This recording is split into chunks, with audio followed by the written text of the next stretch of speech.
Welcome! Today we'll be listening to a story about the Three Keys Club.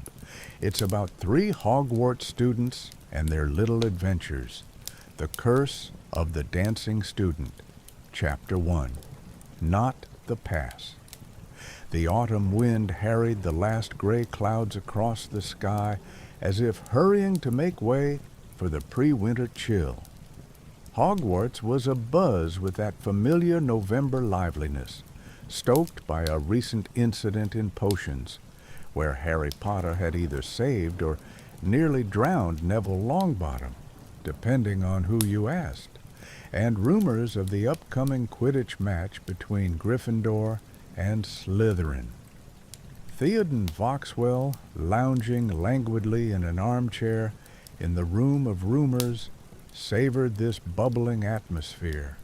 His web of informants was stretched to the limit, delivering fresh servings of gossip.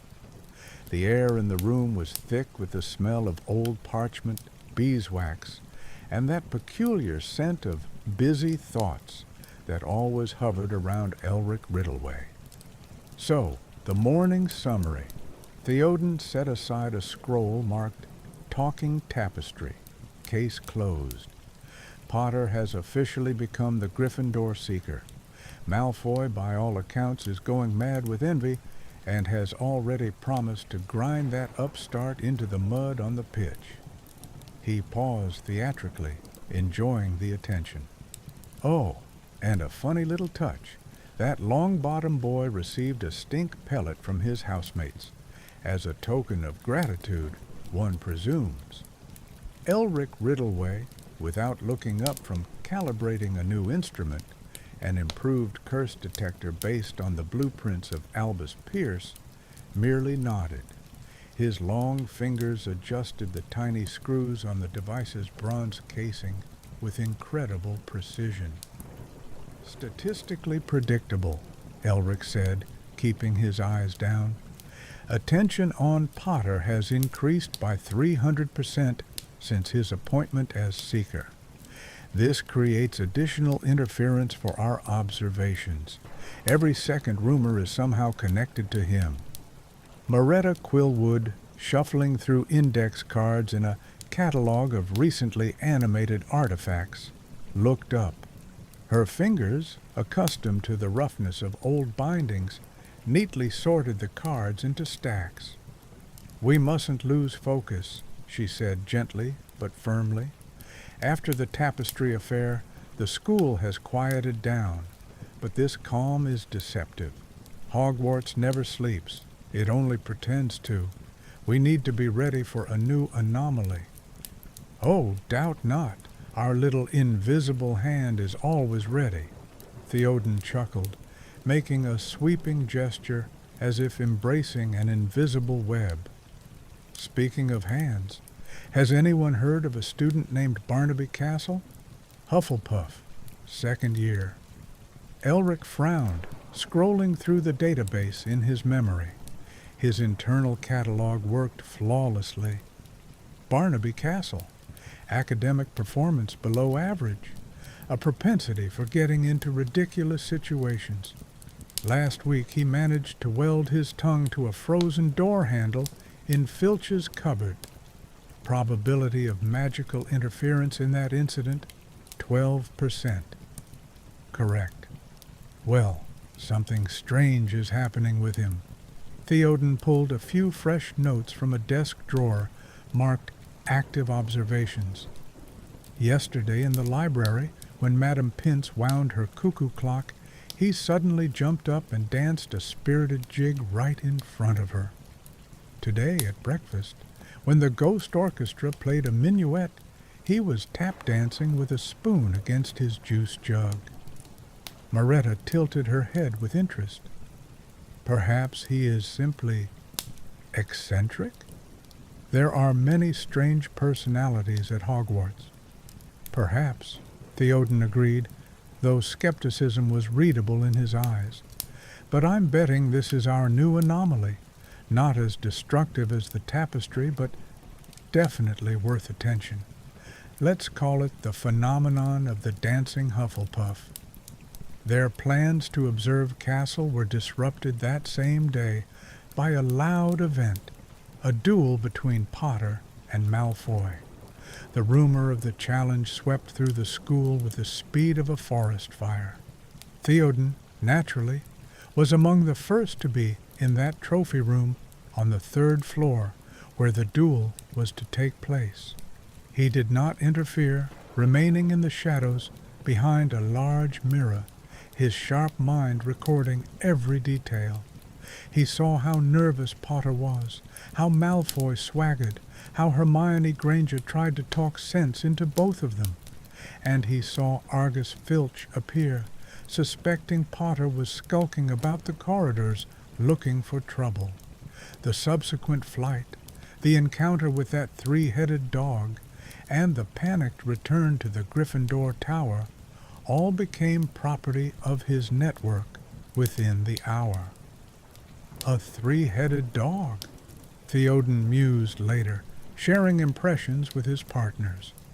Tied to a trapdoor on the 3rd floor, obviously guarding something big. It is logical to assume this is connected to the attempted robbery at Gringotts in July, Elric added, beginning to construct a diagram of probable connections on parchment.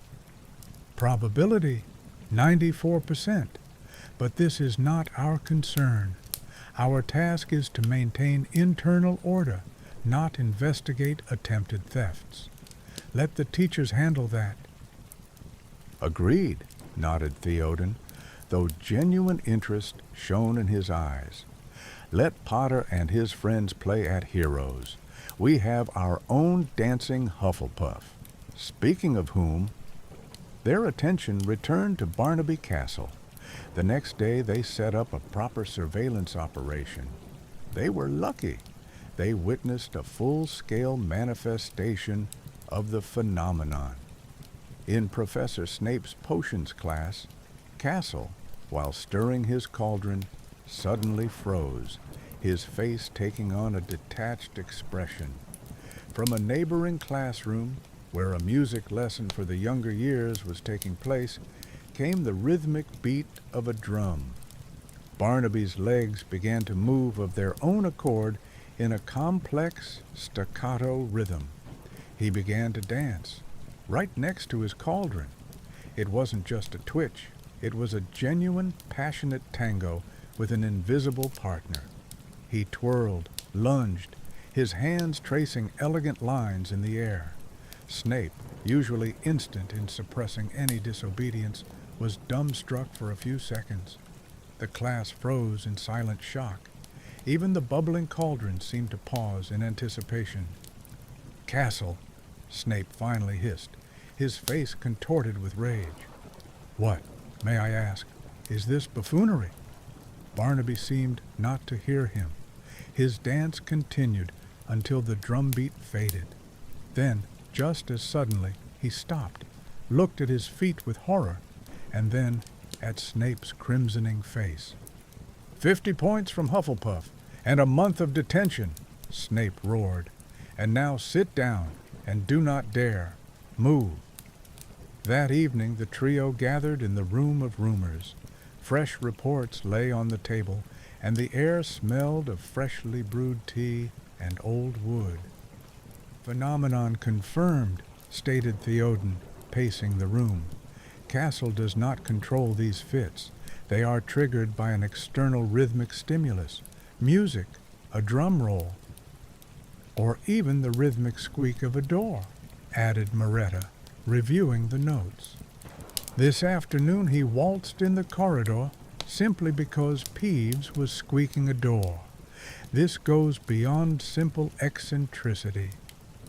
Elric lifted his head from the device he was aiming at a dust sample taken from Castle's boots. "Preliminary analysis shows traces of a complex and very old compulsive curse," he reported. "It wasn't cast directly. It was inhaled, like spores, and it activates under specific conditions. The nature of the spell is acoustic kinetic." "So, he picked it up somewhere," concluded Theoden. stopping by the fireplace. We need to find out where, and, more importantly, how to lift it. Snape is already skinning him alive, and what if this happens during the Quidditch match? Imagine he flies for the snitch, and a rhythmic chant starts up from the stands. They looked at one another, realizing they stood on the threshold of a new mystery.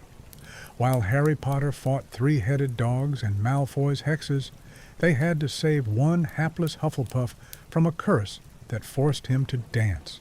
It wasn't as heroic, but damn it, it was their job. "Right," said Theoden, rubbing his hands. "Operation Dancing Student is a go. We find out where Castle has been lately. We find the source of the curse." Hogwarts was throwing them a challenge again, and they were ready to accept it. Chapter 2. Rhythms of Investigation and Background Noise. The investigation into the castle phenomenon, as Theoden christened it, began with the trio's classic tactic: division of roles and sweeping the information field. Maretta plunged into the library archives with a determination capable of moving mountains. Her goal was treatises on compulsive magic, the history of curses related to body control, and any mentions of dance or rhythm as a magical vector. The air in her favorite corner behind the stack of practical necromancy for beginners filled once again with the scent of old parchment and her focused muttering. Spells of uncontrollable capering of the Middle Ages. No, too primitive. Effects lasted minutes. Curse of the Eternal Carnival. Close, but that's a mass effect accompanied by illusions. Vincent van Gogh's Rhythmic Fever. Interesting, but not it. She was looking for something precise, persistent, sophisticated. Something that could slumber and wake upon a specific trigger. Her fingers flew across the spines, fishing out the oldest and dustiest tomes. Madame Pince, noticing her diligence, even stopped casting suspicious glares at her, limiting herself to grumbling about rare curiosity. Elric, meanwhile, handled the logistics and analysis with his characteristic pedantry. He compiled a detailed graph of Barnaby Castle's seizures, cross-referencing time, place, and sound stimulus with mathematical precision. On a large sheet of parchment, complex diagrams, arrows, and formulae understandable only to him appeared. First documented case, November 14th, library, cuckoo clock, rhythm frequency 120 beats per minute, he muttered, drawing complex schematics. Then, breakfast, ghost minuet, 3/4 rhythm, 80 BPM, lesson with Snape, drum roll, 4/4, 140 BPM, corridor, door squeak, irregular rhythm. All triggers are acoustic, rhythmic, but with varying periodicity. Probability of coincidence, 0.3%. The curse has a clearly expressed acoustic nature, but does not depend on a specific rhythm. He also began scanning the school corridors with his curse detector, trying to identify zones of anomalous magical activity that might coincide with the Hufflepuff's roots. The device crackled quietly as Elric passed certain portraits and statues, but nothing powerful enough to explain the phenomenon was found. Theoden deployed his spy network with the scope of a general. His agents, from chatty house elves to students he had once helped in exchange for future favors, received the task of finding out all of Barnaby's movements over the last 2 weeks, where he had been, whom he spoke with, what he touched. Special interest was paid to places connected to music or old artifacts. While the trio conducted their quiet investigation, life at Hogwarts, as Theoden predicted, did not stand still. Rumors of the three-headed dog, which Harry Potter and his friends had allegedly met on the third floor, crept through the school, growing incredible details. Some claimed the dog guarded the Founder's treasures, others that it was the ghost of Salazar Slytherin's own loyal hound. A third group whispered that it wasn't a dog, but a disguised Dementor. Theoden, passing a group of Gryffindors, listened with a smirk as Dean Thomas heatedly argued that the dog was the size of a house and breathed hellfire. An exaggeration, naturally, he reported later to Elric and Maretta, sprawled in his chair. According to more reliable sources, the creature is about 3 meters at the shoulder, and fire is unlikely. But the fact remains, on the 3rd floor there is something Dumbledore deemed necessary to guard in such a spectacular fashion. And Potter and company stuck their curious noses in. "It distracts attention," noted Maretta, not looking up from forgotten rites, the magic of music and motion. "Everyone is talking about Potter and the dog, and our Barnaby remains unnoticed. Perhaps that is for the best. Less noise, more results." "Perhaps," agreed Theoden, toying with his quill. "But it also creates information noise. My agents bring heaps of rumors about Potter, and I have to spend time filtering them. Although," he pondered, "it is useful, too. While everyone looks at the bright fireworks, we can work quietly in the shadows." Meanwhile, their single-mindedness began to bear its first fruit, small but promising. Maretta stumbled upon a highly curious entry in the Hogwarts yearbook of 1947. In a small note, lost amongst Quidditch match reports, a certain Professor Alistair Bebop Bangle, who taught in the mid-1940s, was mentioned. The note was written with a mocking tone characteristic of student journals of that time. Our eccentric Professor Bangle, known for his passion for Muggle jazz music, once again attempted to push through a proposal to open a school of dance for the well-rounded wizard at Hogwarts. The Board of Governors, as last time, answered with a decisive refusal, citing the inappropriateness of such liberties within the walls of a serious educational establishment. Rumor has it, the professor was so upset he staged an impromptu dance marathon in the Great Hall, forcing even a pair of particularly rhythmic suits of armor to caper. Fortunately, the spell dissipated on its own after a few hours. We hope this time the professor leaves his dancing ambitions behind. "Bebop Bangle," Maretta whispered, and in her eyes lit that spark that appeared when she found a vital clue. "School of Dance. Magical Marathon. That is too big a coincidence to be merely a coincidence." Concurrently, Theoden received a key lead from his best informant in Hufflepuff.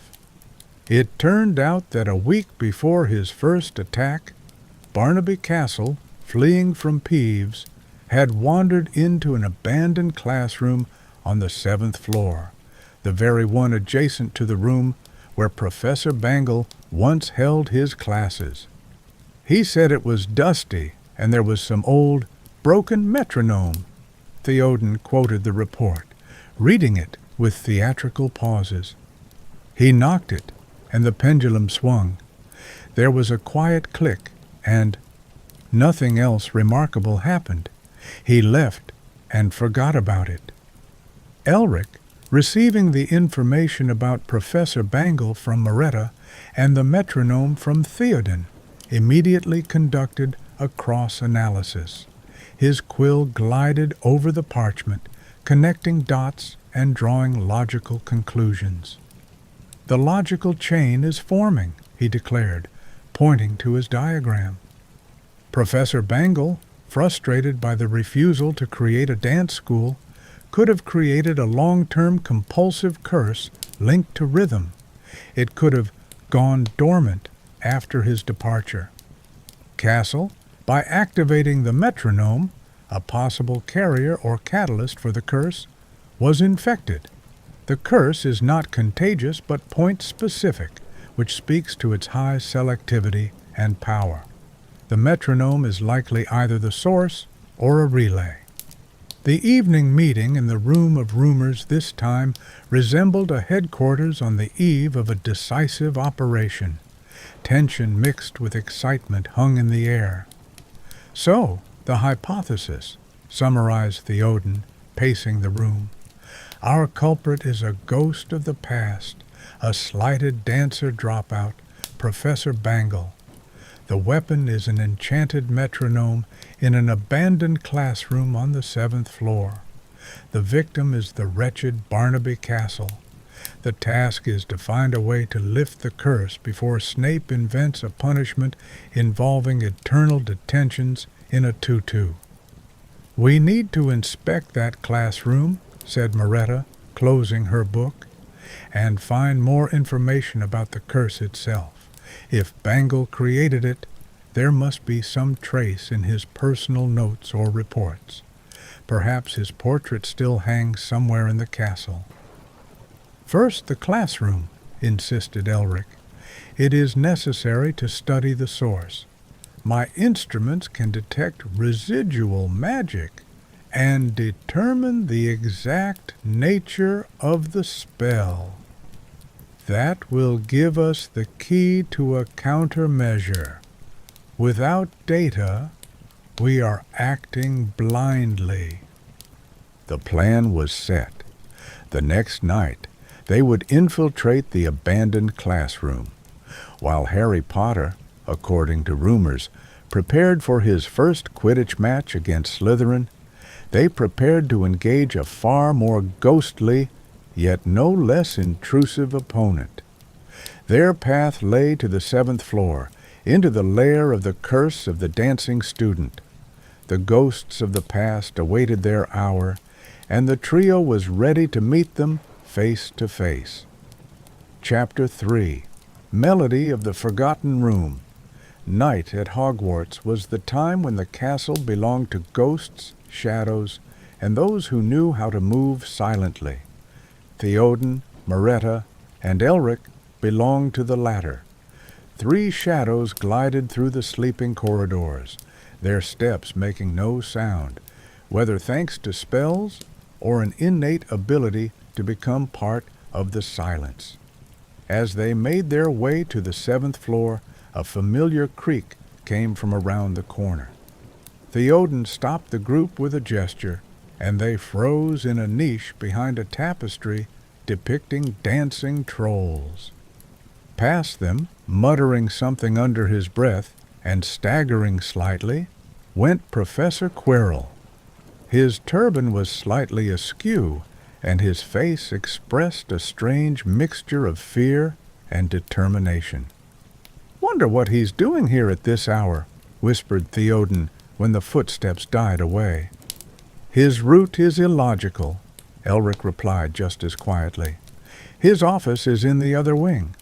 Probability of a chance meeting, 3.7%. Maretta listened to the echoes of the steps. "He came from the stairs leading to the 3rd floor. The very one where the 3-headed dog sits," finished Theoden. "Our professor is definitely plotting something, but that is a problem for another day." They continued their path, now with doubled caution. The abandoned classroom on the 7th floor met them just as Barnaby had described. Thick dust, cobwebs, and an oppressive silence that seemed to absorb any sound. The air was stale and smelled of ozone, old age, and something sickly sweet, almost musical. Barely had they crossed the threshold when Maretta shuddered and clutched her heart. "They are singing here," she whispered, her eyes widening. "What?" Theoden became alert, scanning the empty room.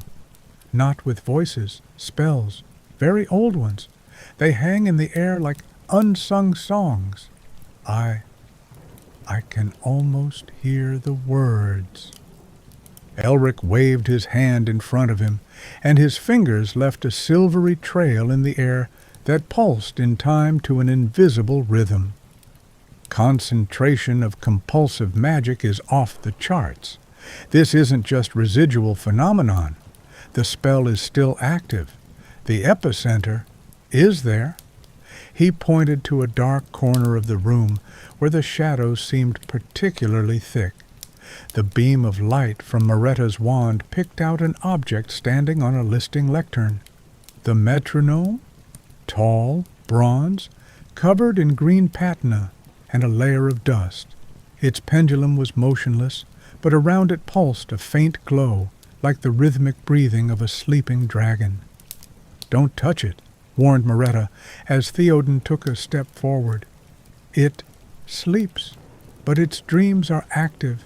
Any movement might wake it fully. I feel the spell breathing in unison with it." While Elric set up his instruments, Maretta cautiously circled the room. Darkened portraits hung on the walls. Most were empty. Their inhabitants evidently had long ago moved to livelier frames. But one, depicting a thin man in an eccentric striped suit with a conductor's baton in hand, caught her attention.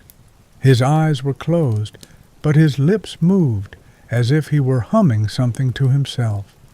Upon closer inspection, Maretta noticed his fingers were moving slightly, tapping out a complex rhythm on the edge of the frame. "Professor Bangle?" Maretta called softly. The portrait slowly opened its eyes. They were bright blue and full of melancholy, but in their depths lurked a spark of madness.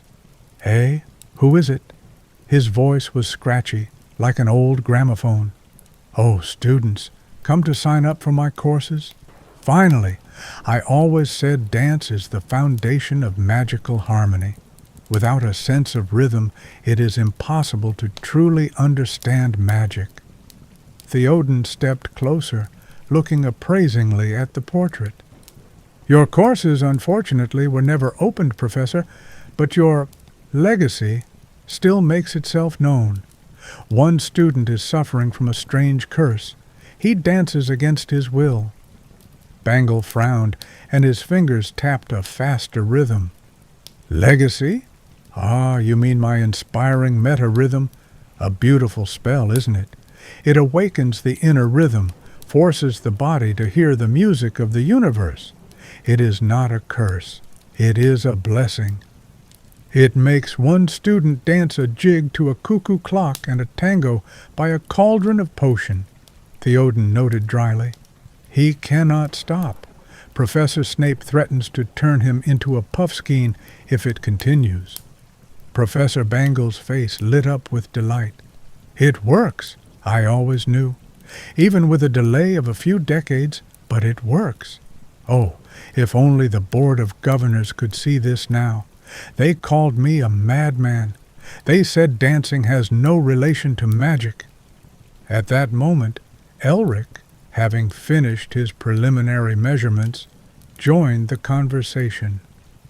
"Professor, scientifically speaking, your spell violates the body's natural rhythms. It forces the body to move against the host's will. This creates dissonance in—" "Dissonance," interrupted Bangle, his eyes flashing. "Dissonance is the basis of jazz. Without dissonance, there is no development. You, the younger generation, are too obsessed with order and control. Magic is an art, and art must be free." "It forces him to get detentions from Snape," parried Theoden. "Does that inspire you? Do you know what Snape did with his last potion? Made him drink his own creation, which immediately made him perform a Roomba all over the classroom." Bangle thought for a moment, then sighed reluctantly. Severus Snape. Yes, I remember him. Even as a student, he looked at dancing as something indecent. Very well, if you insist, a countermeasure exists, but it is, not as elegant as the spell itself. That suits us, said Theoden quickly, before the professor could change his mind. To break the connection with the rhythm, the victim must dance, consciously. The dance must be performed flawlessly, with total dedication, but without joy. The dance must be work, a duty, a boring necessity. Only when body and mind understand that rhythm is not freedom, but hard labor, will the charms dissipate, and the dance must be finished to applause, even if from only one spectator. A dumbfounded silence reigned in the room. Even Elric lost the power of speech for a moment. Let me clarify, he said finally. To lift a compulsive curse forcing him to dance, he must dance, voluntarily and perfectly.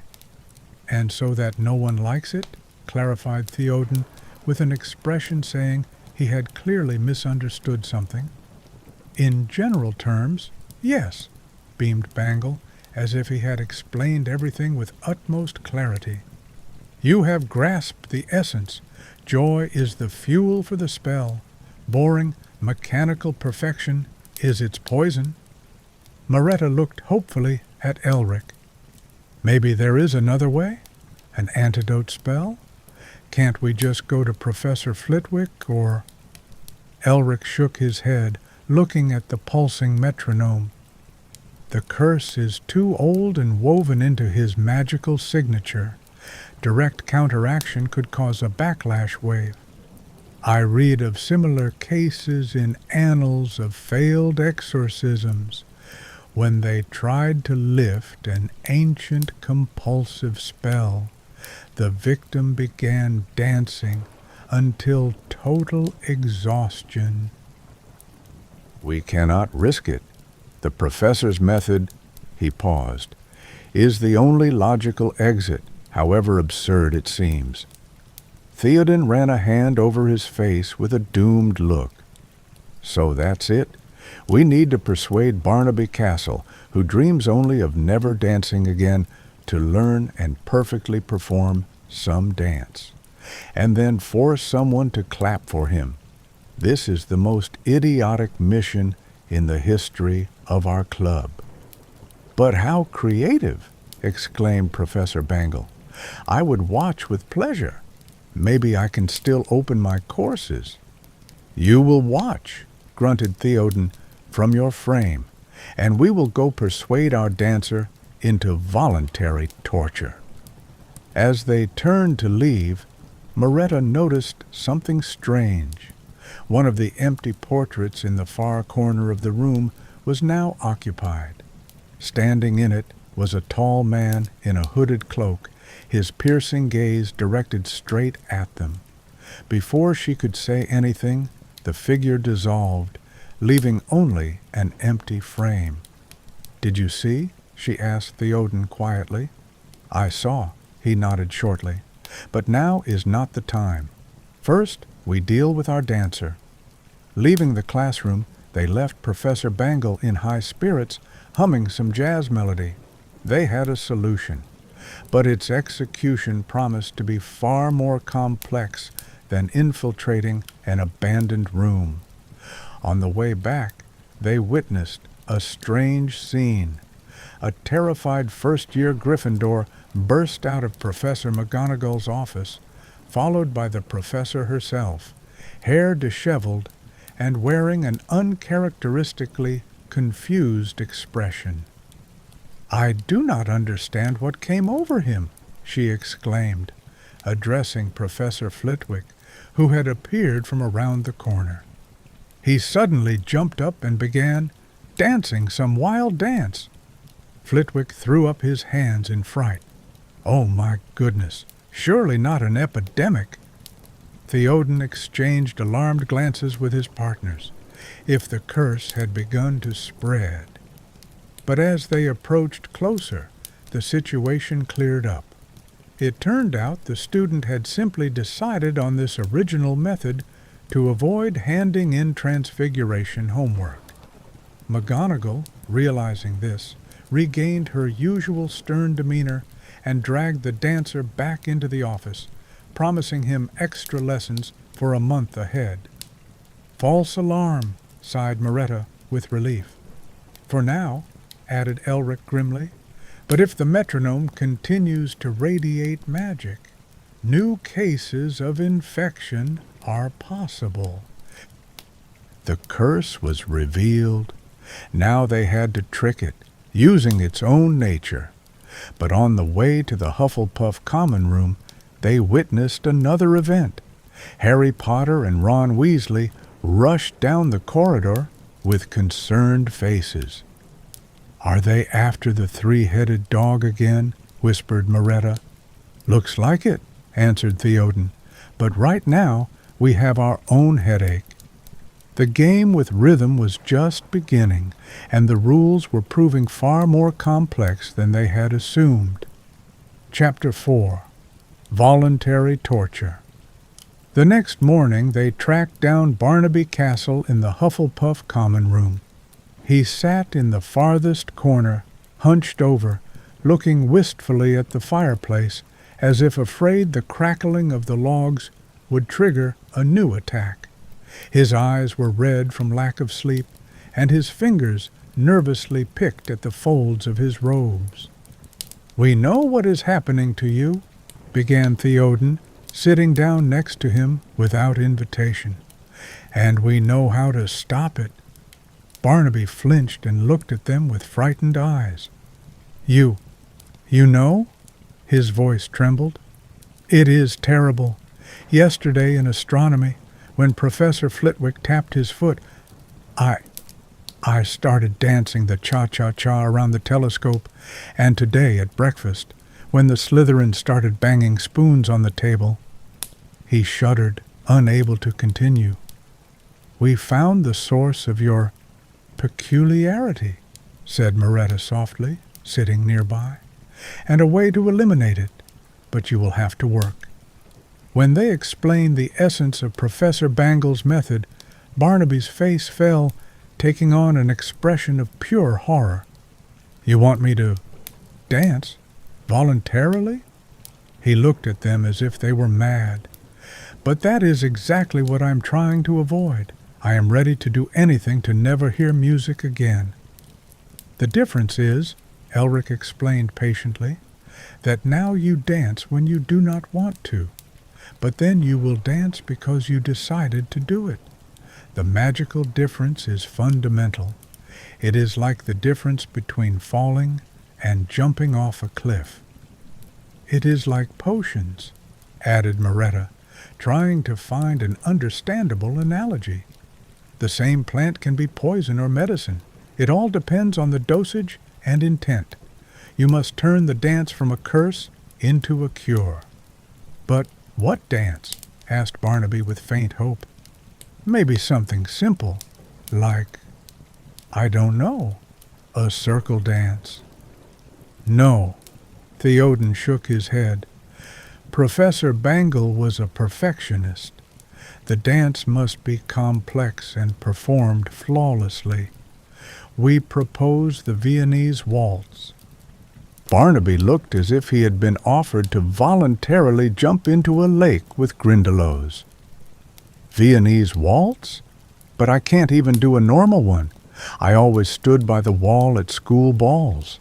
My feet live their own life, and that life is tripping over my own laces."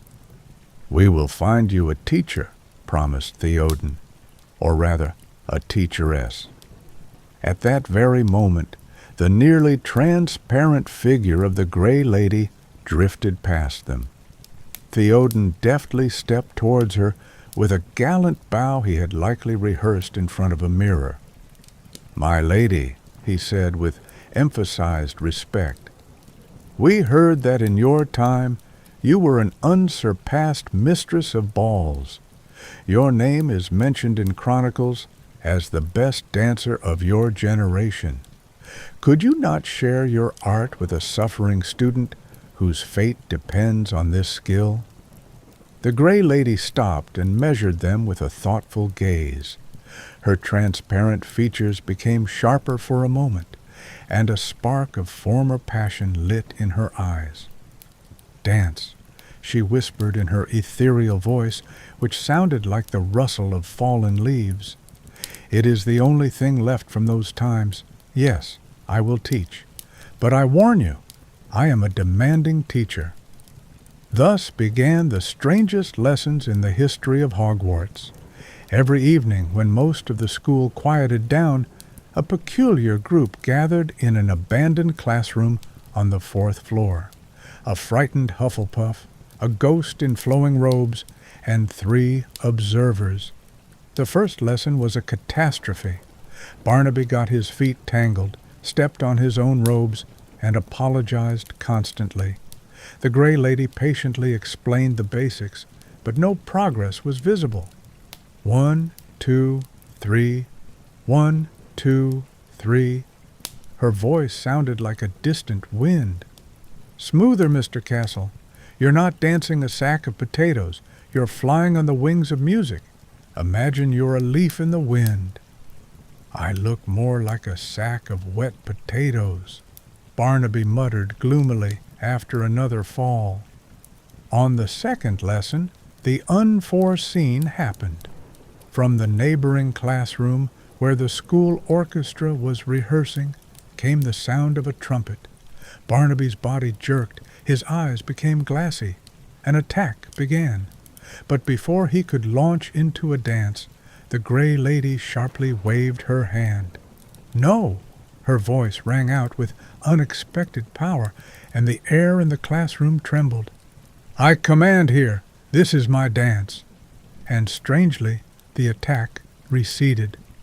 Barnaby, breathing heavily, looked at the ghost with gratitude and amazement. "You see," said the gray lady, her features becoming almost lifelike for a moment, "you are already learning to control it. Through pain and despair, true mastery is born. Now, let us continue." After this incident, progress went faster. Barnaby was still far from perfection, but his movements began to take form. The magic of dance, even devoid of joy, was doing its work. Meanwhile, a new scandal was brewing at Hogwarts. The first Quidditch match was approaching, and tension between Gryffindor and Slytherin reached a peak. Theoden, of course, was aware of all events. "Malfoy stole Neville's Remembrall," he reported at the next meeting in the Room of Rumors. Potter and Weasley rushed to catch him on brooms. In short, a standard day in Gryffindor. "And our patient?" asked Maretta, setting aside the book Magical Rhythms, From Shaman Drums to Symphonies. "There is progress," said Elric, studying his notes. "His waltz is already 67% compliant with the standard. It remains to perfect the pirouettes and maintain an indifferent expression during the dance." "No problems with indifference," noted Theoden gloomily. "He looks at dancing as penal servitude, but with the pirouettes—" He made an expressive pause. In the next lesson, what they feared came to pass. When Barnaby tried to execute a complex spin, a rhythmic banging came from the corridor. It was Filch hammering a nail into the wall to hang another reminder of the rules. The attack was instantaneous and powerful. Barnaby launched into a wild, uncontrolled dance, completely unlike the graceful waltz. He spun, jumped, his movements sharp and chaotic. The gray lady tried to stop him, but this time her power did not work. The crisis lasted nearly 10 minutes. When Barnaby finally stopped, he was covered in sweat and shaking like an aspen leaf. "You see," he said with despair in his voice, "it is useless. The curse is too strong." "On the contrary," the Gray Lady stated unexpectedly firmly. "You were able to continue the lesson after the attack. Before, you would have simply run away. This is progress." Maretta approached Barnaby and carefully put a hand on his shoulder. "She is right. You are fighting, and you are gradually winning." Meanwhile, events in the school were heating up. The next morning at breakfast, everyone was discussing the night's incident. Potter, Weasley, and Granger had allegedly fought a troll in the girls' bathroom. The story grew incredible details, but Theoden, possessing more reliable sources, knew something had indeed happened, and it was connected to the three-headed dog. "Are they trying to attract the attention of the whole castle on purpose?" he grumbled, reviewing fresh reports. "Now every second student is trying to sneak to the third floor to look at this dog." "This creates additional difficulties," noted Elric. "Increased activity in the corridors increases the probability that someone will discover our lessons with Castle." Their fears were justified the evening of the same day. During another lesson, the door to the abandoned classroom suddenly swung open, and Mrs. Norris appeared on the threshold. The cat stared at them with her pale eyes, as if assessing the rule violation. Barnaby froze in a semi-pirouette, his face blanching. "Filch, he's coming," calmly whispered Theoden. With a quick movement, he pulled a small pouch from his pocket and threw it towards the cat. Something shiny spilled from the pouch, and Mrs. Norris, forgetting them, rushed to play with the scattered beads. "What was that?" Maretta wondered. "Shiny beads steeped in catnip," Theoden grinned. "Always carry them just in case, but we have about 5 minutes before Filch misses his darling." The lesson had to be cut short, but even this setback did not stop them. The next day, the Gray Lady announced that Barnaby was ready for the final test. They agreed to meet in that same abandoned classroom after dinner. Barnaby was so nervous his hands shook. "I can't," he kept saying. "I know I can't. What if an attack starts? What if Snape appears? What if—" "You can," said Theoden confidently, "because the alternative is eternal dancing to cuckoos and squeaky doors, and possibly expulsion from Hogwarts if Snape gets his way." When everyone had gathered, Maretta took out a small mechanical piano she had borrowed from Phileas Flitwick under the pretext of studying the history of Muggle musical mechanisms. It was set to play a Strauss waltz.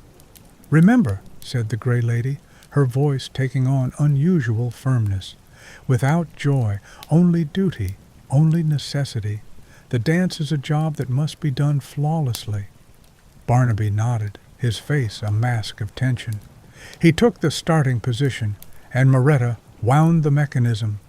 The music began, and Barnaby began to dance. It was a strange and mesmerizing sight. His movements were technically flawless. Every step, every turn, every movement of the arms perfectly matched the music.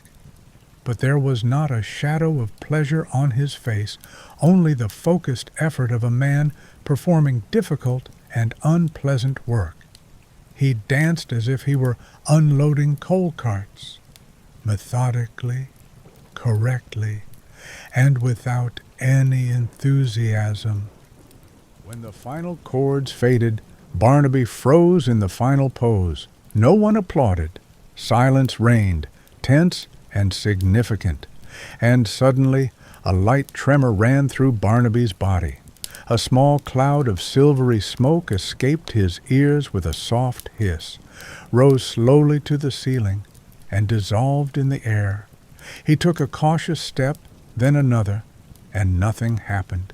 He deliberately stomped his foot, creating a rhythm, and again, nothing. I'm not dancing?" he whispered in disbelief, looking at his legs as if they were exotic creatures that had suddenly started obeying him.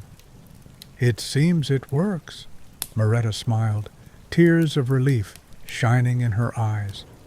At that moment, the classroom door creaked open and Professor Snape appeared on the threshold.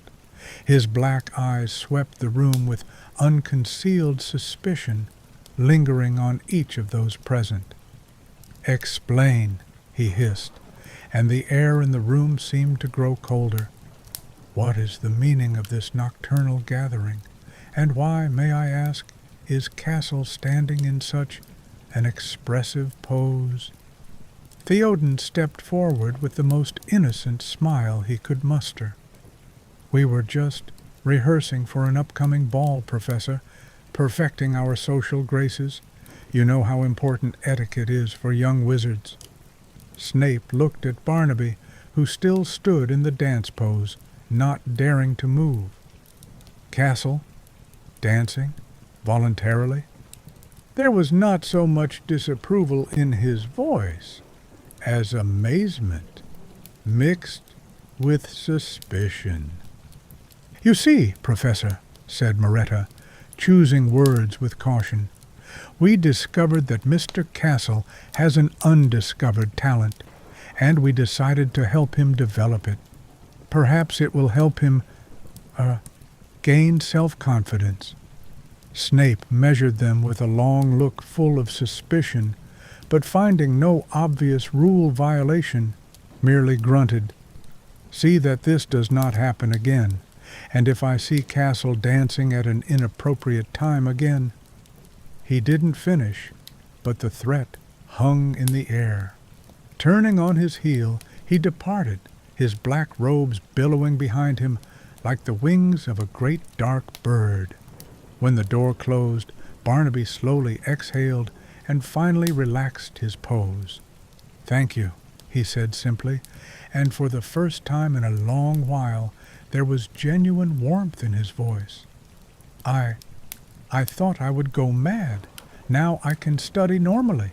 I can go to lessons without fearing I'll start singing or capering." "Don't mention it," answered Theoden. "Just remember, sometimes to stop doing something against your will, you have to learn to do it by your own will. Magic loves paradoxes.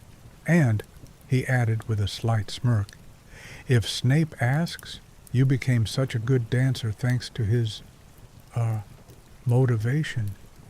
They left the classroom, leaving the gray lady slowly vanishing in the moonlight streaming from the window. Her transparent figure seemed almost happy.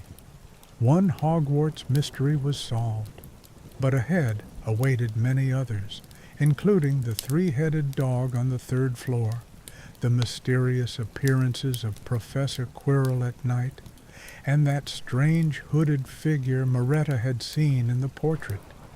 But those were other stories. The curse of the dancing student was lifted, but the lesson they learned remained with them. At Hogwarts, even the most ridiculous curse can hide a deep magical truth, and sometimes, to grasp it, one must dance a waltz. Chapter 5. Echoes of Rhythm. The next few days at Hogwarts passed surprisingly quietly. Barnaby Castle, freed from the curse, seemed a completely different person. He no longer jumped at every unexpected sound, didn't look with horror at cuckoo clocks, and even began appearing in the Great Hall during the Ghosts' lunchtime concerts. "I've been observing him since our intervention," reported Elric at the next meeting in the Room of Rumors. "In 72 hours, 0 cases of compulsive dancing. His academic performance has improved by 23%. Social interactions have become more confident. He's even talking to Ravenclaw girls now," added Theoden with slight envy. "Though perhaps that is overkill. Our work was done too well." Maretta, however, looked concerned. She was shuffling through old scrolls brought from the library. I continued studying the records on Professor Bangle, and I found something disturbing. She unrolled a yellowed parchment before them. These are his diary entries. It turns out the inspiring meta-rhythm wasn't his only creation. Theoden frowned. What else did he cook up? He created a whole series of spells based on rhythm, explained Maretta. Symphony of Obedience made students listen attentively to lectures. March of Punctuality ensured perfect attendance. And the most dangerous, Universal Rhythm, a spell which was supposed to, by his design, synchronize all of Hogwarts in a single magical pulse. Elric raised an eyebrow. Sounds like an attempt to create magical totalitarianism under the guise of art. Precisely, nodded Maretta. And most alarming, his notes mention that all these spells are interconnected. They form a sort of rhythmic network. At that moment, the door to the Room of Rumors opened quietly, and a breathless Barnaby appeared on the threshold. His face was pale. Something is wrong with me again, he exhaled. The trio exchanged alarmed glances. But we lifted the curse, exclaimed Maretta. It's not dancing, Barnaby shook his head. It's rhythm. I feel it everywhere. Other students' heartbeats, the ticking of clocks, even the rhythm of falling water drops. I hear everything. And sometimes my body wants to move to the beat, but I can control it. Only it's driving me mad. Elric immediately began diagnostics with his instruments, while Maretta carefully studied Barnaby. You are right, she said quietly after a few minutes of examination. The curse is lifted, but a trace remains, an echo of rhythm. You have become susceptible to it. Like a tuning fork, added Elric. You tuned into the frequency of Bangle's spell. Now you hear rhythms others do not notice. Theoden looked at them grimly. So we treated the symptoms, not the cause. And if Maretta is right about Bangle's rhythmic network, then what is happening to Barnaby might be only the beginning, finished Maretta. Their conversation was interrupted by a loud hum that swept through the entire castle. The walls of the Room of Rumors shuddered slightly, and small objects fell from the shelves. What was that? Asked Barnaby fearfully. Theoden went to the wall and pressed his ear against it. That wasn't an earthquake. That was rhythm, very powerful. They rushed out of the Room of Rumors and froze in the corridor. Voices of frightened students came from everywhere. Several Gryffindors ran down the hall, among them Hermione Granger, clutching a huge tome. It's coming from the library, she shouted to someone over her shoulder. Madam Pince is in a panic. The trio exchanged knowing looks and rushed to the library. What they saw there exceeded all expectations. All the books in the main hall were pulsing in unison like one giant heart. The shelves swayed rhythmically, and scrolls unrolled and rolled themselves up in time to invisible music. Madam Pince stood amidst the chaos, her usually stern face distorted with horror. It's him, she screamed. Bangle! I always knew his spirit wouldn't rest. Maretta ran to the nearest shelf and touched a pulsing book. It's the Symphony of Obedience, but on the scale of the whole library. Someone activated it. At that moment, Professor Flitwick appeared from around the corner. He climbed onto the nearest table and, waving his wand, tried to cast a counterspell. But instead, his body began to twitch rhythmically, and he involuntarily tapped out a tap dance. Help! He squeaked. I can't stop. Theoden grabbed Maretta by the arm. The metronome! It must be the metronome. Bangle created it as the central node of his rhythmic network. They rushed back to the 7th floor, leaving Barnaby to help Professor Flitwick. Along the way, they saw other victims of the awakened magic, several students marching down the corridor in perfect formation, a group of ghosts performing a synchronized dance, and suits of armor by the main staircase beating out a complex rhythm with their metal gauntlets. Hogwarts was plunging into rhythmic chaos. When they burst into the abandoned classroom, the scene was simultaneously beautiful and terrifying. The metronome was no longer just pulsing. It shone with blinding golden light, and its pendulum swung with such speed it turned into a solid blur.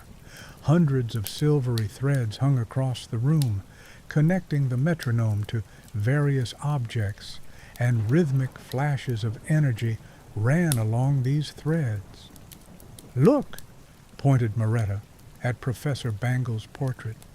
The figure in the frame was no longer static. Bangle was dancing a mad, ecstatic dance, his movements sharp and impulsive. His eyes glowed with golden light, identical to the metronome's glow. "He didn't just create a spell," shouted Maretta over the rising hum. "He wove part of his soul into this rhythmic network. The metronome is not just a tool, it is a repository of his consciousness." Theoden tried to approach the metronome, but a powerful rhythmic field threw him back. "Can't get through." The spell created a protective barrier. Elric quickly assessed the situation with his devices. "Energy level is rising geometrically. A few more minutes, and the rhythmic field will cover the entire castle. All students and teachers will be under the spell's control." At that moment, a breathless Barnaby appeared in the doorway. "It's getting worse," he shouted. "Snape tried to stop it, and now he's dancing flamenco in the Great Hall, and McGonagall is dancing a jig." Maretta suddenly understood. "Barnaby, you're the only one who can pass through the barrier." "What? Why me?" "Because you are already tuned to this frequency. You became part of the rhythmic network when the curse affected you. The barrier doesn't perceive you as a threat." Barnaby looked with horror at the pulsing metronome. "But what must I do?" "What you do best," shouted Theoden. "Dance, but this time not mechanically. You must break Bangle's rhythm, create a counter-rhythm." "Use what you feel," added Maretta. "You said you hear all rhythms. Find one amongst them that opposes Bangle's." Barnaby took a deep breath and closed his eyes. He stood in the middle of the raging rhythmic storm, his face expressing utmost concentration. Suddenly his eyes opened. I hear it," he whispered. "The heartbeat of students, steps of ghosts, even the rhythm of growing plants in the greenhouse. And amidst it all, there is one rhythm. It is different." He took a step forward, and the rhythmic field parted before him. Barnaby entered the epicenter of the storm. "What are you doing?" shouted Bangle from the portrait. "Do not disturb the great symphony." But Barnaby wasn't listening. He began to move, at first slowly, uncertainly. His dance was strange, devoid of any familiar choreography. It seemed chaotic, but there was its own deep logic in his movements. "That is the rhythm of Hogwarts itself," whispered Maretta, watching spellbound. "He is dancing to the castle's music." Barnaby moved with increasing confidence. His dance was full of unexpected pauses, syncopations, complex polyrhythms. He didn't oppose Bangle's rhythm, he intertwined with it, complicated it, added new layers, until the original simple rhythm began to disintegrate under the weight of its own complexity. If you enjoy the stories about our three heroes, please subscribe to the channel. I really need your support. I want to reach 1,000 subscribers. The metronome fluttered. Its steady light began to flicker. The pendulum lost its beat. The golden threads connecting it to objects began to snap one by one. "No!" screamed Bangle. "My symphony! My great creation!" The last thread snapped, the one connecting the metronome to the portrait. Bangle's figure froze, the golden light in his eyes extinguished. He became just an image on canvas again. The metronome stopped with a final desperate click. The silence that followed the storm was deafening. Barnaby stood in the center of the room, breathing heavily. Around him, the snapped silver thread slowly drifted to the floor. Did I do it?" he whispered. Footsteps were heard outside the door. Professor Dumbledore appeared in the classroom. His gaze calmly swept the room, lingering on the stopped metronome, Bangle's portrait, and the breathless Barnaby. "It seems," he said softly, "something quite interesting happened here. It would be most kind of you." His gaze slid over everyone present. "To explain exactly what?" Theoden, Maretta, and Elric exchanged glances. A difficult conversation lay ahead. Chapter 6. The Final Chord. Explaining to Professor Dumbledore took longer than they expected. When they finally finished, the headmaster remained silent for a long time, his fingers steeped, his gaze directed somewhere far away. "Professor Bangle," he finally pronounced. "Yes, I remember him. A man with a brilliant but peculiar mind. I always suspected his experiments with rhythmic magic might have long-term consequences." He turned to Barnaby. "As for you, Mr. Castle, you showed uncommon bravery and, more importantly, a deep understanding of the nature of magic. Not many can hear the true rhythm of Hogwarts." Barnaby blushed and lowered his gaze. "I just did what seemed right." "That is exactly where true magic lies," smiled Dumbledore. He turned to the trio. "And I must congratulate you three. You not only solved the mystery, but found a non-standard solution." Although a spark flashed in his eyes. "Next time, perhaps it would be worth informing the teachers about such investigations." When Dumbledore departed, promising to deal with the metronome and Bangle's portrait, they could finally catch their breath. "Well then," said Theoden, "another case closed. Hogwarts is saved. Students can study calmly without fearing sudden fits of dancing." "Not entirely," said Maretta thoughtfully. "Barnaby, do you still feel the rhythms?" Barnaby thought for a moment, then nodded. "Yes, but now it is not so painful. It is rather like hearing music others do not notice. Sometimes it is even beautiful." "Interesting," said Elric. "Perhaps exposure to the rhythmic network caused permanent changes in your magical perception. This requires further study." "Only without me," said Barnaby quickly. "I have studied enough magic this year. I just want to finish school quietly." In the following days, life at Hogwarts gradually returned to normal.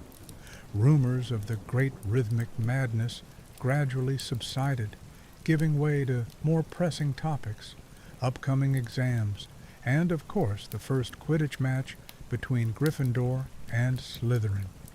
Theoden, as usual, was up to date on all events. "Potter broke his arm during the match," he reported, "but caught the snitch with his mouth. Gryffindor won. Malfoy is furious." "And Snape?" asked Maretta. "He was also under the spell's influence." "Oh, That is the most interesting part. Theoden smirked.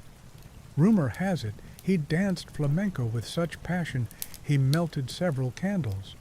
Now he pretends nothing happened, but every time he hears Spanish music, his eye twitches.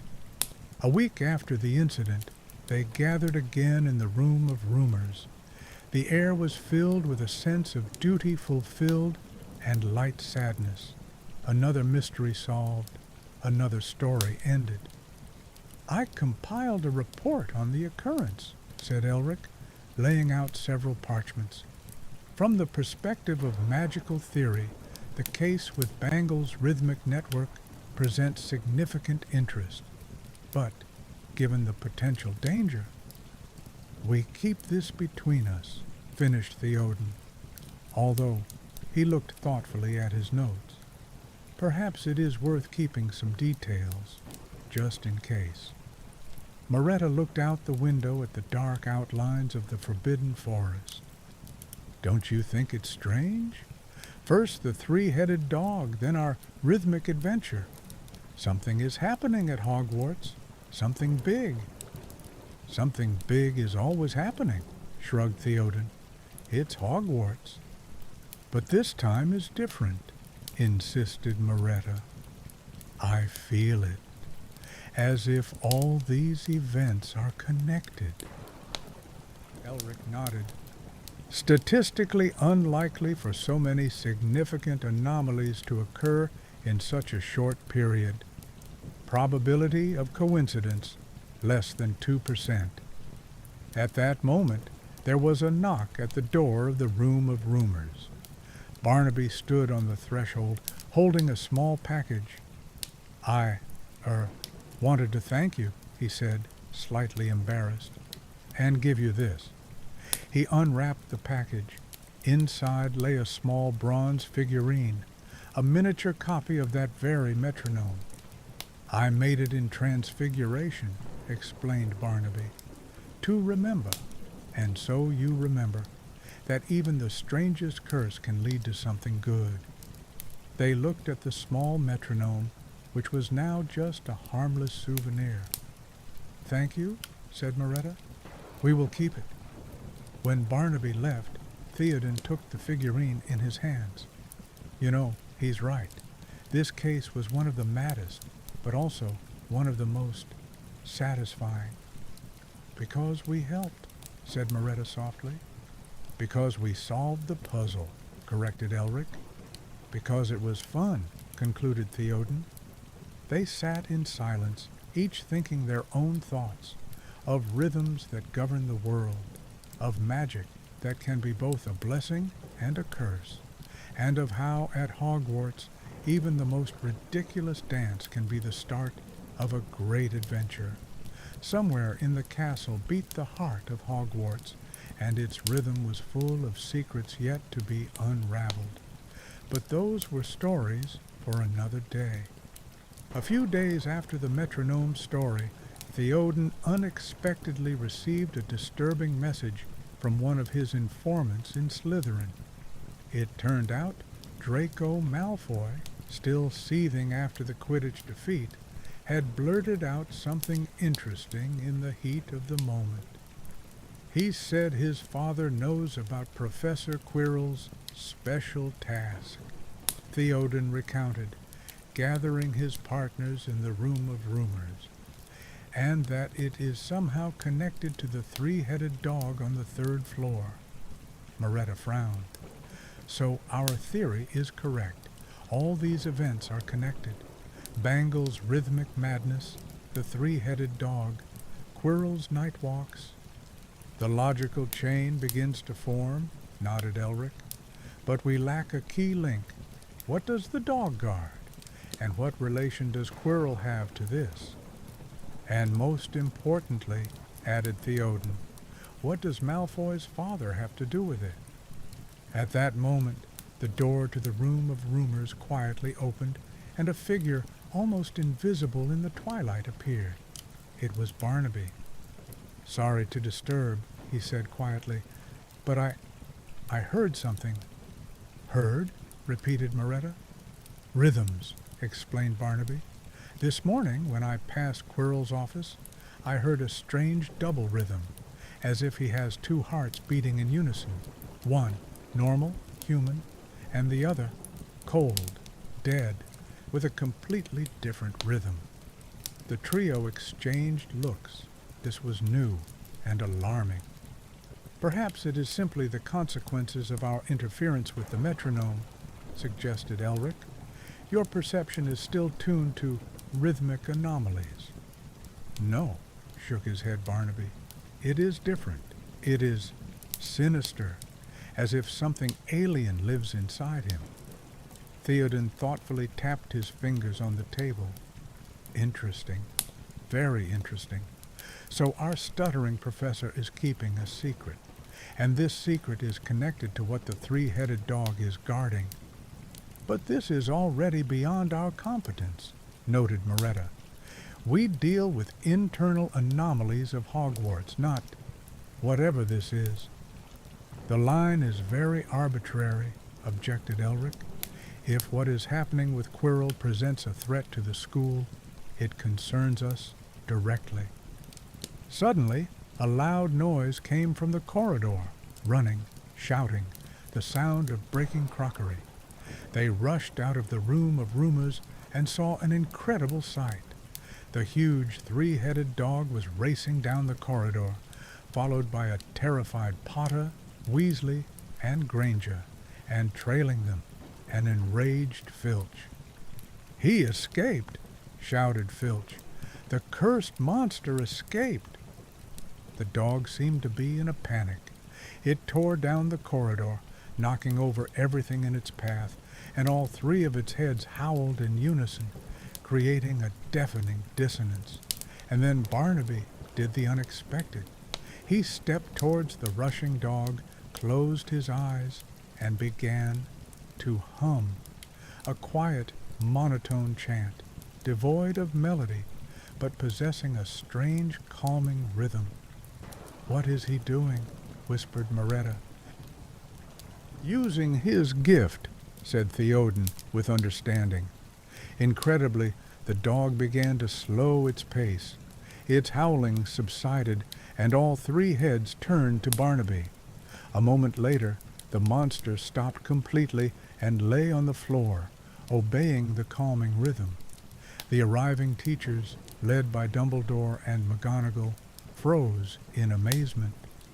"How did you—" began McGonagall, but Dumbledore raised a hand, stopping her. "It seems Mr. Castle has discovered an unusual talent," said the headmaster softly. His gaze slid to the trio standing a little way off, and understanding flashed in his eyes. "Perhaps we should pay closer attention to the non-standard abilities of our students." When the dog was led back to the third floor, and the shocked Potter and his friends were sent to Gryffindor Tower under Professor McGonagall's escort, Dumbledore lingered for a moment beside them. "Your help to the school does not go unnoticed," he said quietly. "But remember, some secrets are more dangerous than they seem. Be careful in your investigations." When the headmaster left, they stood in the empty corridor, realizing the scale of what had happened. "So," said Theoden slowly, "our work is only beginning. The three-headed dog, Quirrell with his double rhythm, Malfoy's father. It is a puzzle, and we have found only a few of its pieces." "But now we know all the pieces are connected," added Maretta. "And we have a new ally," nodded Elric, looking at Barnaby, who still looked a little stunned by his own boldness.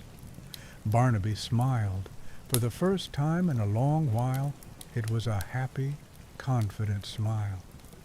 "It seems my curse turned out to be a blessing. At least now I can use it to help." They returned to the room of rumors, where on the table still lay the small bronze copy of the metronome, a reminder of their first big case together. "Well then," said Theoden, pouring everyone a mug of hot chocolate which had magically appeared on the table, "to new secrets, to new riddles. and to the fact that it is never boring at Hogwarts. To rhythms we have yet to hear, added Maretta. To logic that will help decipher them, said Elric. And to the fact that sometimes, to save the day, you just need to dance, finished Barnaby. They raised their mugs in a silent toast. Beyond the walls of the Room of Rumors, Hogwarts lived its life, full of secrets, magic, and adventure. And they knew their work was far from finished. For in a world where rhythmic curses, three-headed dogs, and professors with double heartbeats exist, there will always be a place for those who know how to listen to the quiet pulse of a mystery.